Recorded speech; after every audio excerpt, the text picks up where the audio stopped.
Haters motivate me. Because when they talking about me, that means I'm doing something. You see, while you're over there watching me and talking about me, I'm working. I'm working hard. I'm taking things to the next level. You keep gossiping and I'll keep working. You cannot win the war against the world if you can't win the war against your own mind. While you quitting and giving up, while you saying, all right, I did enough, it's time to rest, he might just be getting his all.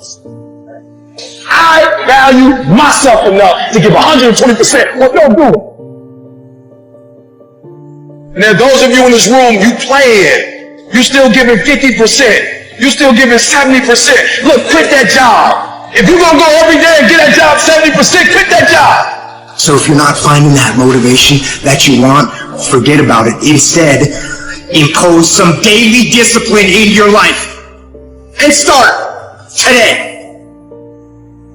If you want to be great, you want to be the baddest motherfucker ever at what you do, you're going to be misunderstood by everybody because you're going to be so obsessed and so driven to get there. That's what it takes. It takes every second of your life. Anybody says balance? Yeah, balance is important for a lot of people. But if you want to go to that edge where people do not like you, don't understand you, you're in that spot of obsession and drive. I challenge you to see your problems as a great thing. I challenge you to start being thankful that you have the opportunity to grow, get stronger, get more focused, get more skilled, and kick more ass because of every hardship you face. One of the things I've been talking to my audiences about is the relationship between responsibility and meaning, which is, what would you say, it's a constant refrain in the book. It's one of its underlying messages, let's say, or themes is a better way of thinking about it. If you start with the presumption that there's a baseline of suffering in life and that can be exaggerated as a consequence of human failing, as a consequence of malevolence and betrayal and self-betrayal and deceit and all those things that we do to each other and ourselves that we know that aren't good, that amplifies the suffering. That's sort of the baseline against which you have to work. And it's contemplation of that often that makes people hopeless and depressed and anxious and overwhelmed and all of that, and they have the reasons. But you need something to put up against that. And what you put up against that is meaning. Meaning is actually the instinct that helps you guide yourself through that catastrophe. And most of that meaning is to be found in the adoption of responsibility. So if you think, for example, if you think about the people that you admire, well, you think about when you have a clear conscience first, because that's a good thing to aim at, which is something different than happiness, right? A clear conscience is different than happiness. Yeah, it's better. Yeah. That's you're not better. Guilting yourself. You're not feeling bad about yourself. That's right. You feel that you've justified your existence, right? And so you're not waking up at 3 a.m. in a cold sweat thinking about all the terrible things that you've involved yourself in. What you said to someone that you shouldn't have said, or how you acted, or lied, what opportunity you lost, or the things that you've let go that you should have capitalized on, and all of that. And so, if you think about the times when you're at peace with yourself with regards to how you're conducting yourself in the world, it's almost always conditions under which you've adopted responsibility, right? At least the most guilt I think that you can experience, perhaps, is the sure knowledge that you're not even taking care of yourself, so that you're leaving that responsibility to other people, because that's pretty pathetic. And unless you're psychopathic and you're living a parasitical life, and that characterizes a very small minority of people, and an even smaller minority think that's justifiable. But most of the time you're in guilt and shame because not only are you not taking care of yourself, let's say, so someone else has to, but you're not living up to your full potential. And so there's an existential weight that goes along with that. What I want to talk to you about today is a note which I call daily. So if you create a new note in your notepad, or something that you check on a daily basis, this is the most important thing. Name it daily, and then write the word do, colon, and then go down a few lines and write the word don't, colon. The one thing I would ask you to do walking out of this is to every single day, just for a week, wake up to this note, check it throughout the day, and then and also before you fall asleep, check to make sure that you did and you didn't do everything. So what you put in each one of these is you have a list of everything that you want to do every single day, and you have a list of things that you don't want to do. And the easiest way to add to the don'ts is to notice something that you never want to do again, and you just add that to it. Very, very simple. I'm just going to share some of mine. These might be a little bit personal and embarrassing, but here we are. Number one on my do list is to stay present. I think it's so easy to get trapped in the past. It's so easy to think about the future. The most important thing is I stay present, and just reading this brings me back to the present, brings me back to this moment. Number two for me is be vulnerable. Show people my mistakes, show people my fears, because they can relate, because they're going through similar things. Number three, drink only lemon water and red wine.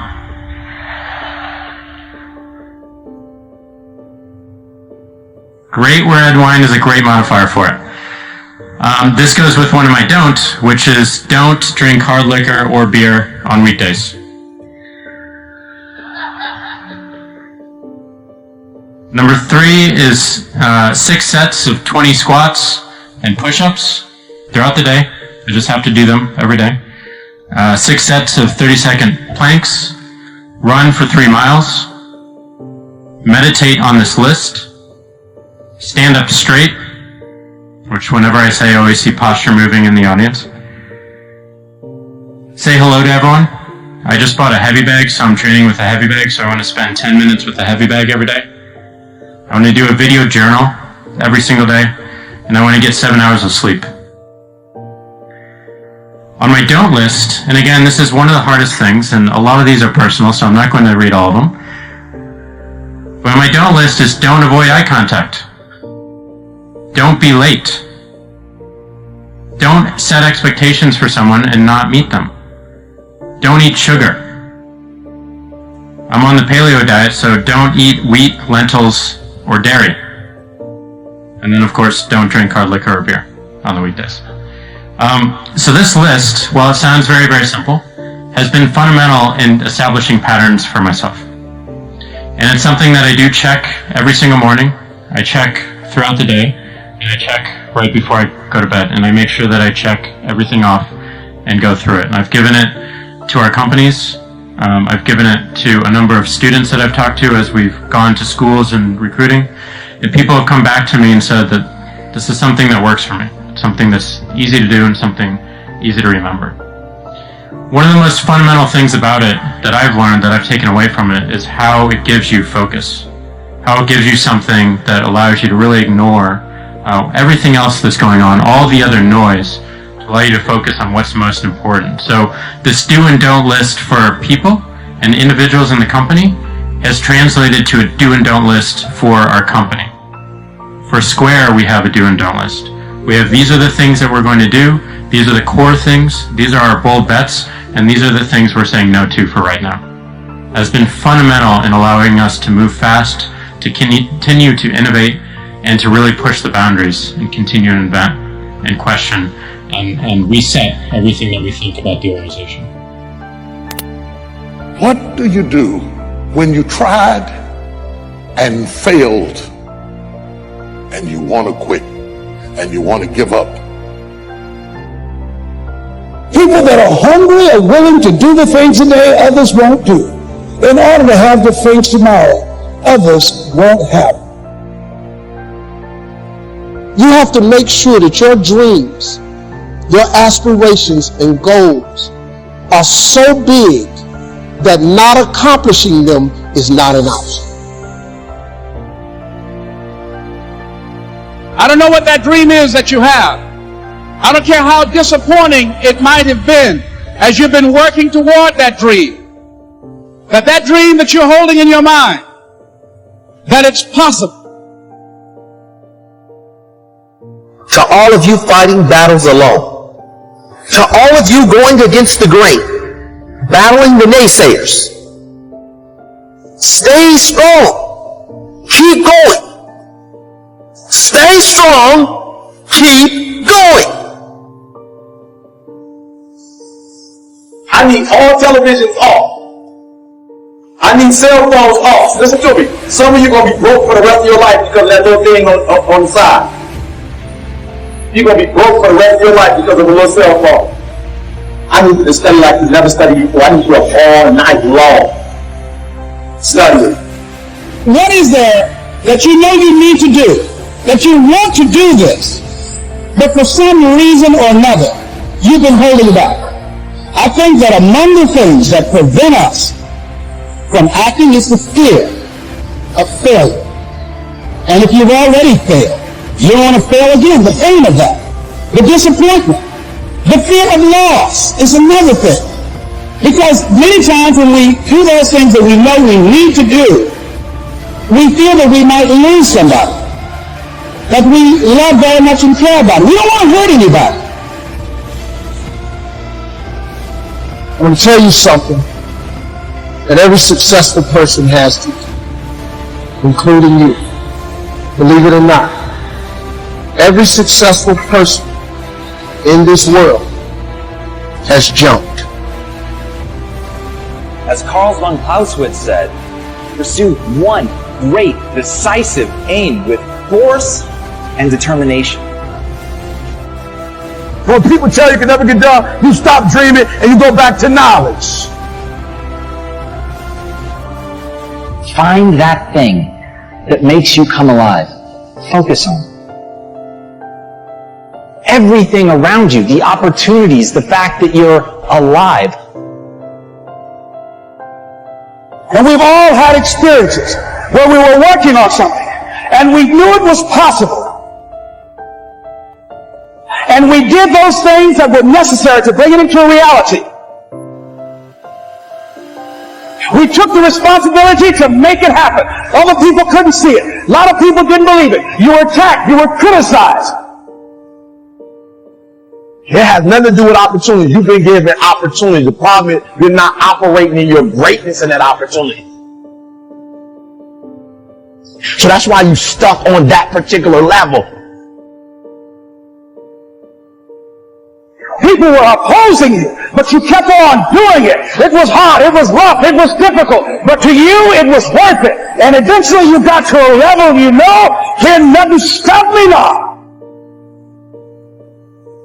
Anything you're struggling to try to accomplish, whether it's health or love or relationships, whatever it is, if you're struggling, it represents a simple fact.